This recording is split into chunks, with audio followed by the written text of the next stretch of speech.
a couple of years ago, when I was on the Standing Committee on Access to Information, Privacy and Ethics, we tabled this great report on facial recognition technology and the growing power of artificial intelligence. And the concurrence motion on this was brought forward a couple weeks ago by my colleague from Calgary, Nose Hill, and she very well articulated why we needed to do this study in the first place, because of the problems that we have in Canada with the unregulated use of facial recognition technology and how artificial intelligence has been. Can I interrupt the honourable member? Can we check that the courtyards are a little quieter, please? Thank you. The honourable member for Selkirk Interlake. Thank you, Madam Speaker. And from the top, no. Being rudely interrupted. But anyway, you know, we have a situation where policy has lagged behind. Technology is moving at lightning speed. And the government's answer to this is Bill C-27, which is a broken piece of legislation that's already been admitted to by the Ministry of Industry. And the minister has said that we need to improve upon it through amendments at committee. But when it's this broken in three parts, it really makes it more difficult to modify and manage something that is happening, and we need to go back to the drawing board. Now, I just want to point out some of the problems that we studied at committee. We heard about how Tim Hortons, for example, their app was actually tracking the movement of customers who were using the Tim Hortons app to buy their food, and then tracking their movements for the first 10 minutes after they left a Tim Hortons store, and then sold that information to other stores so that they could harvest that data and then determine how best to access those customers. A complete violation of privacy, but kind of a you know, an ingenious way of making use of an app and GPS and using that technology to be able to track people. So if Tim Hortons could do that, imagine what other nefarious actors could do here in Canada or around the world.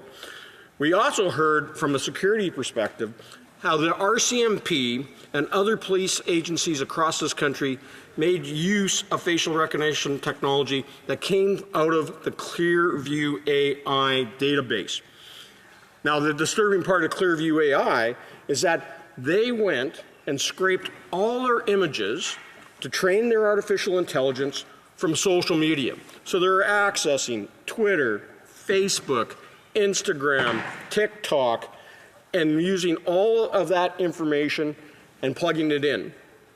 And then when they programmed it, whether they did it knowingly or unknowingly, created a racial algorithm that was biased, especially to those that were men of darker complexions, you know, whether they're Middle Eastern, whether they're African, so black, brown, was definitely discriminated against in the technology, and were wrongfully accusing through facial recognition that was being used in mass by the RCMP and other police agencies here in Canada, as well as in the United States, and causing this discrimination in arrests that were ultimately wrong at the end of the day.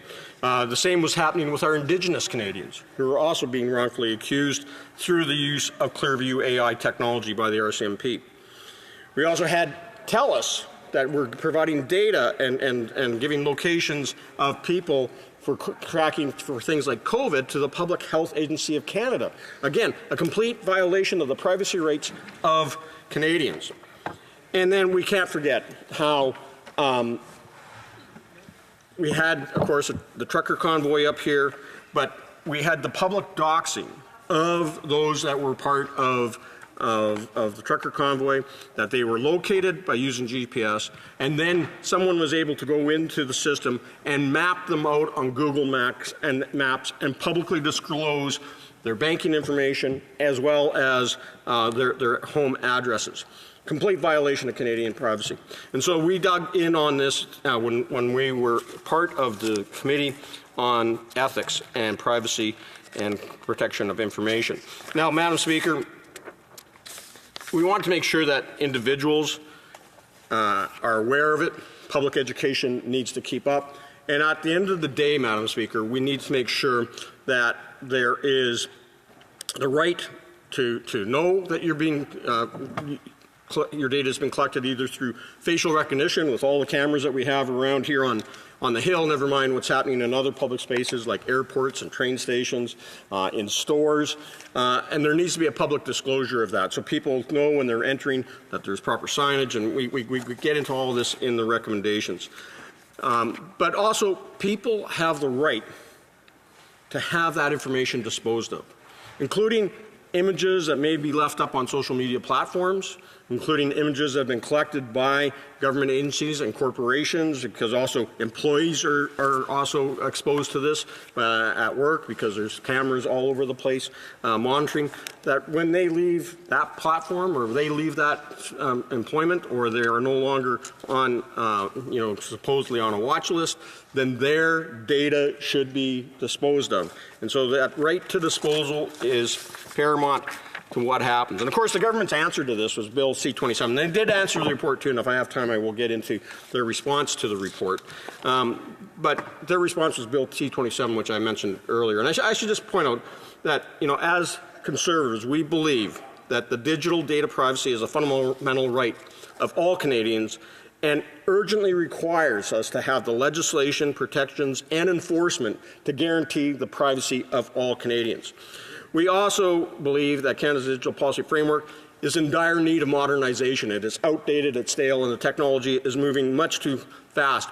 And we're lagging behind our international counterparts. And when we were on the committee, we heard about best practices, particularly from the European Union, and how we need to institute some of their ideas and their policies so that we can have the flexibility to adjust with data as it's being modernized and the technology is advancing, but also to ensure that Canada's privacy protections are in place. Now, as I mentioned, we have serious concerns about Bill C-27, and so we're going to be looking at ways that we actually redraft that bill, making sure that we bring forward the proper legislation, but not having that burdensome red tape on small businesses and Canadians and sole proprietors. And we're going to put forward a lot of common sense amendments as Bill C-27 is currently sitting in committee being studied.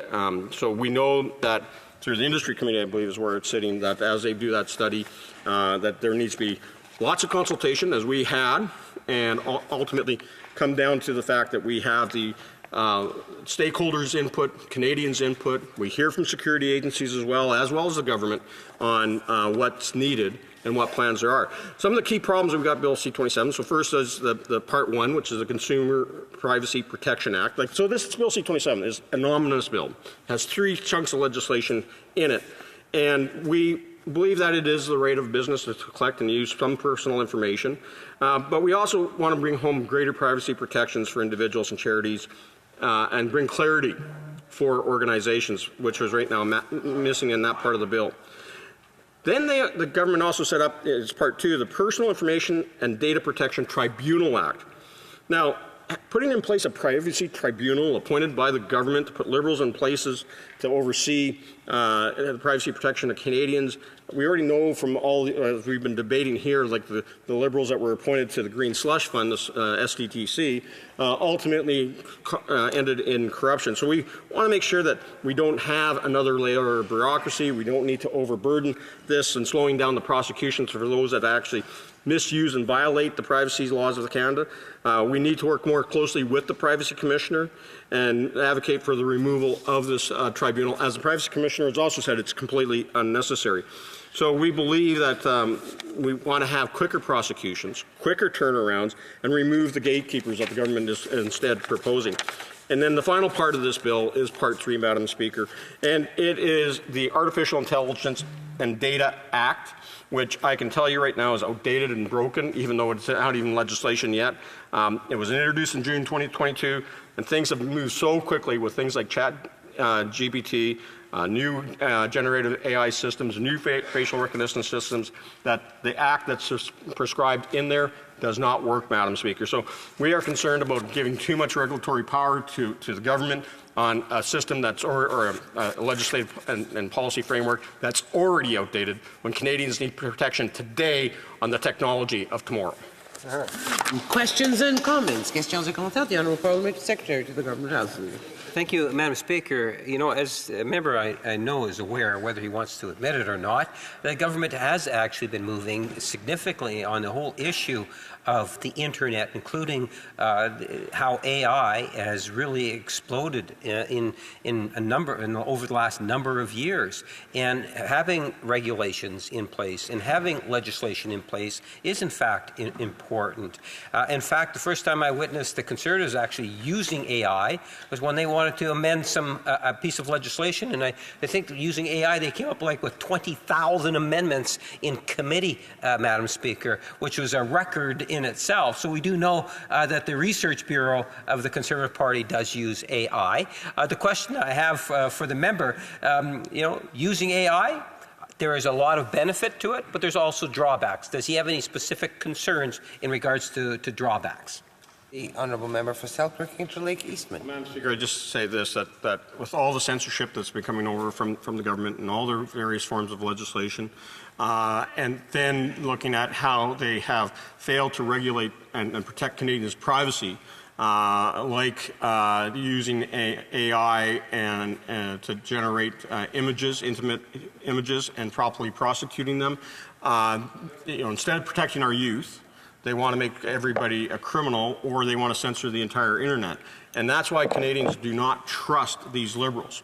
And so, Madam Speaker, I will continue to advocate for stronger legislation and policy that actually protects Canadians' privacy. I know as Conservatives we'll bring forward the legislation that will protect our youth, but allow the freedom of people to move without being tracked, that they can be anonymous on the internet when they want to be, rather than having the overarching red tape and censorship and unnecessary tracking, as we've witnessed with COVID under the Arrive Scam app, or as what we saw with Public Health Agency Canada, and all that continues to undermine any Canadian's confidence in this Liberal government. For New Westminster, Burnaby. Thank you very much, Madam Speaker. I always enjoy the members' speeches. We've been here a while, both of us. And I appreciated what he was saying about addressing some of the concerns that come from AI and facial recognition technology. As he knows, the report indicates that currently the facial recognition technology misidentifies as high as 1 in 3 racialized women, even though it is 99% accurate for white men. So this is a fundamental problem that is addressed in the committee report by Recommendation 13, that the Government of Canada update the Canadian Human Rights Act to ensure that it applies to discrimination caused by the use of facial recognition technology and other artificial intelligence technologies. Now, I'll remember during the Harper government that the Canadian Human Rights Act was actually stripped of some of the protections. I wanted to ask my colleague if the Conservatives undertake to update the Canadian Human Rights Act and actually add additional protections that can ensure that discrimination. I have to give the Honourable Member for Selkirk Interlake Eastman a chance to answer the question.